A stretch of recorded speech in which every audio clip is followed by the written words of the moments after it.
Seja bem-vindo a mais um Se Liga na Educação de Ciências. Eu sou o Bruno Galvão, seu professor de Ciências, e eu vou falar com você hoje, aluno do 8º ano do Ensino Fundamental, sobre o sistema endócrino. Nós vamos continuar a aula anterior, essa é a segunda parte. Quais são os objetivos desta aula?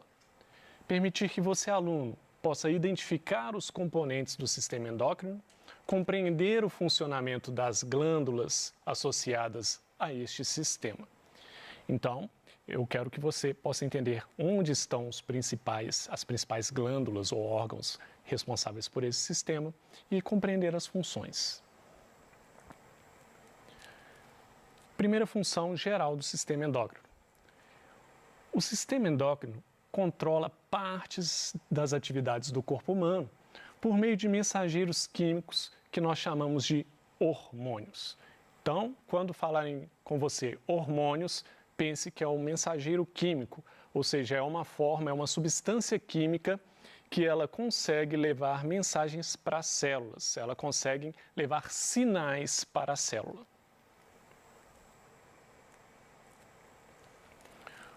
Os componentes do sistema endócrino.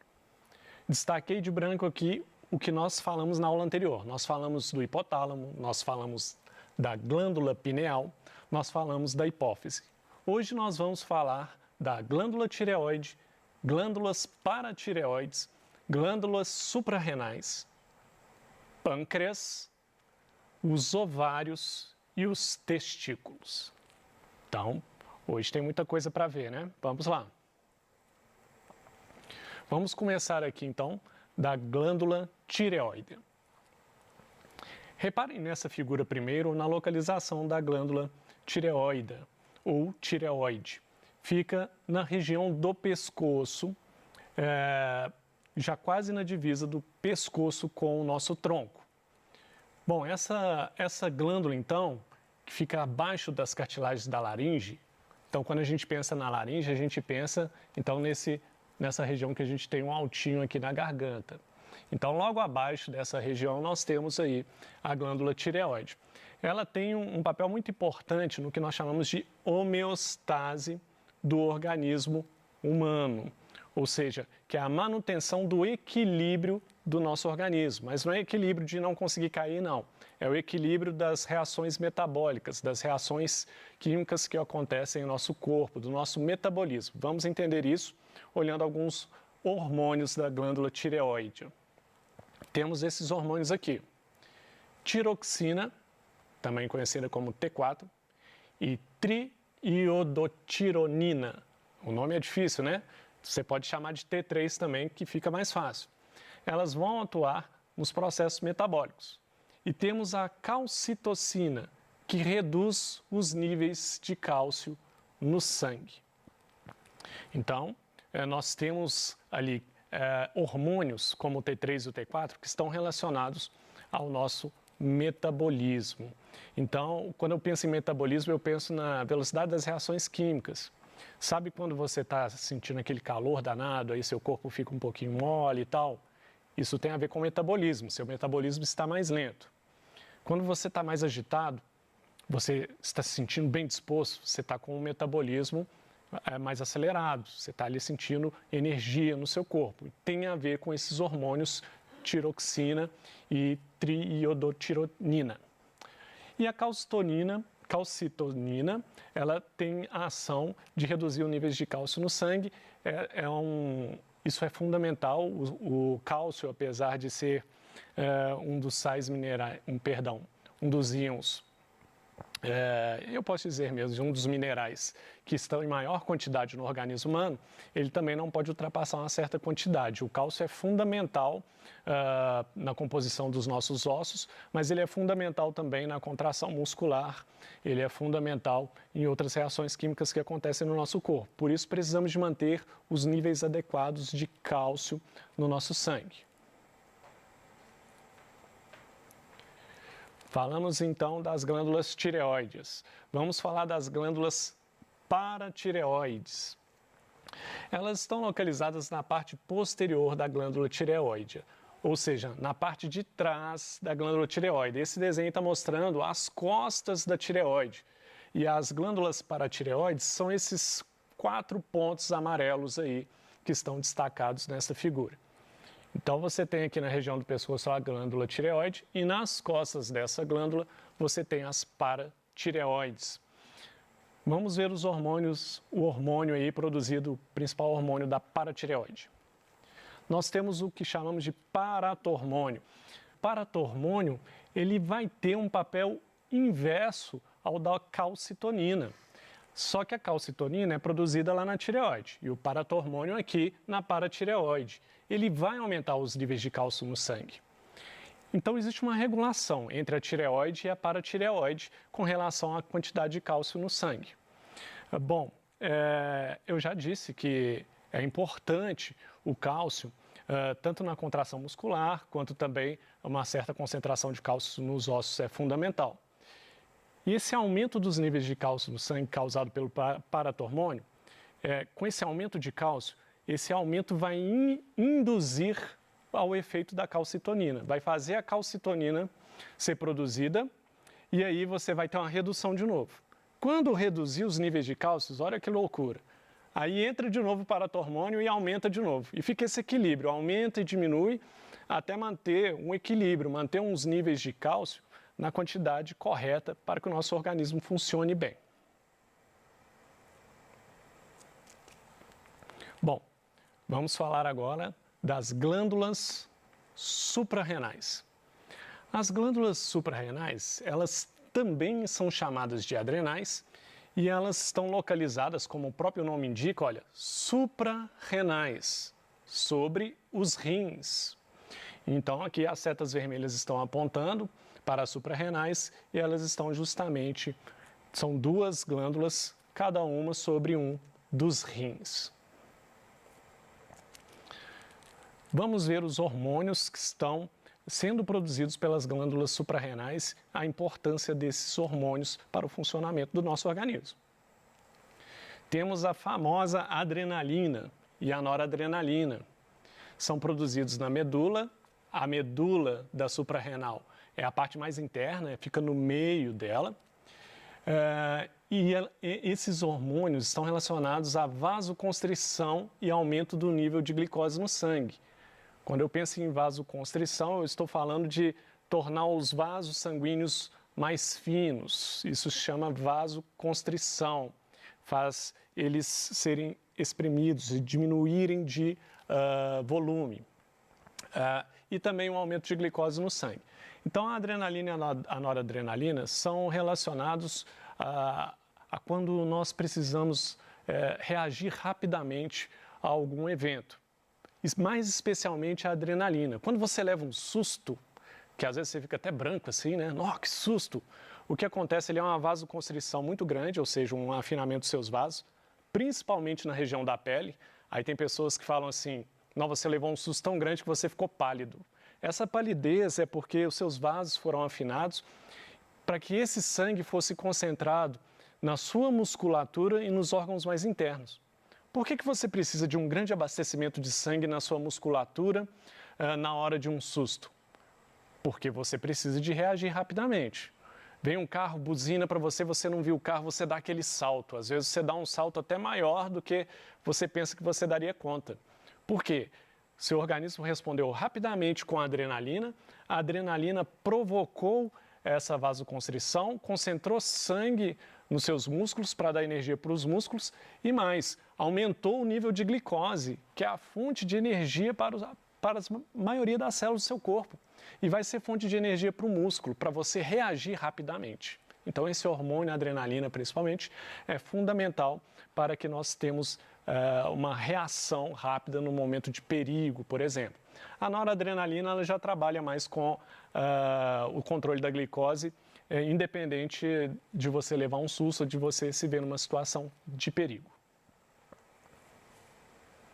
Ainda hormônios produzidos nas suprarrenais, glicocorticoides.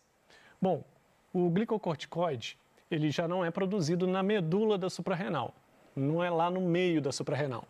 Ele é produzido no córtex, que é a parte mais superficial, aquela parte que está mais próxima do lado externo, do lado de fora das suprarrenais. Mais próxima, não quer dizer que é do lado de fora não, tá? e possui um papel que também está relacionado com o metabolismo de glicose. Só que o papel aqui dos glicocorticoides é diferente do da adrenalina, que faz aumentar o nível de glicose simplesmente. Aqui o glicocorticoide ele tem uma capacidade de aumentar o nível de glicose, porque muitos glicocorticoides estão envolvidos na transformação de proteínas e de lipídios em glicose. Você sabia disso? Que proteínas e lipídios podem ser transformados em glicose no nosso organismo? Só para vocês terem uma ideia, o nosso cérebro ele se alimenta basicamente de glicose. Então nós precisamos muito de glicose. Agora, professor, se proteína e lipídio se transformam em glicose, para que a gente precisa de proteína e lipídio? A gente não poderia só ingerir glicose, não? Muita glicose? Primeiro, proteína é fundamental para a estrutura do nosso corpo. Essa estrutura da minha pele, de todos os meus tecidos, essa parte estrutural, esse tijolo que constrói as células, precisa demais de proteína. Outro, os lipídios. Os lipídios são uma forma eficiente demais de guardar energia. São aproximadamente 3 vezes mais eficientes do que a glicose. Você guardar a glicose, você precisaria de muito espaço para guardar tanta energia e o seu corpo não seria capaz de guardar energia somente em forma de glicose. Os lipídios, quando a gente pensa em lipídio, pensa em gordura. Os lipídios, a gordura é uma forma muito eficiente de guardar energia num espaço menor. Então não acha ruim daquela pequena gordurinha não. Aquela gordurinha no seu corpo é necessária, todo mundo tem que ter gordura no corpo, claro, nos seus devidos limites, mas é fundamental. Só que esses hormônios aqui, inclusive, na hora de viabilizar a energia para o organismo, eles vão agir transformando proteínas ou lipídios em glicose. Não acabaram os hormônios das suprarrenais. Temos também os mineralocorticoides. Produzido no córtex da suprarrenal, atua na reabsorção de sódio e excreção de potássio nos rins. Sódio e potássio. Quando eu penso em sódio, eu posso fazer uma relação. Onde que tem sódio? No sal de cozinha. A gente usa sal de cozinha para um monte de coisa, né? Bom, basicamente eu posso pensar em tempero. Eu vou temperar os alimentos e o sal faz parte do tempero. A gente coloca sal em tudo quanto é comida aí que a gente vai usar para se alimentar. E o sal de cozinha, ele é uma mistura de sódio com cloro. E eles juntos formam um composto chamado NaCl, que é o cloreto de sódio. E uma parte do sódio que a gente adquire na alimentação é através do sal de cozinha, por exemplo. E esses mineralocorticoides, eles vão ser fundamentais para atuar na reabsorção desse sódio e excreção de potássio nos rins. Eles vão ajudar a controlar a função dos rins. Quando o seu corpo precisa de mais sódio, então nos rins, ao invés de eliminar muito sódio na sua urina, você consegue reabsorver ali, dentro dos rins, a reabsorver parte desse sódio, porque seu corpo precisa. Então ele vai trabalhar no equilíbrio da quantidade de sódio e potássio. Isso está diretamente relacionado à sua pressão sanguínea. Se acumular muito sal, por exemplo, no seu sangue, você pode sofrer com o que nós conhecemos como pressão alta. Pode causar problemas de circulação, problemas cardiovasculares. Vamos falar agora do pâncreas, mais uma glândula importante para o nosso organismo. O pâncreas é uma glândula que se localiza na região abdominal, só que ela está aproximadamente ali atrás do estômago. Aqui tem uma seta vermelha apontando para o pâncreas. A gente vê aí que tem um rim de cada lado e bem ali no meio, ali, um pouco mais abaixo, nós temos ali o pâncreas. Então, o pâncreas está na região do estômago, só que não está na frente do abdômen. Ele está atrás do estômago, então ele tende a estar mais nas costas, nessa região abdominal, nas nossas costas, um pouco mais próximo das costas do que da nossa frente.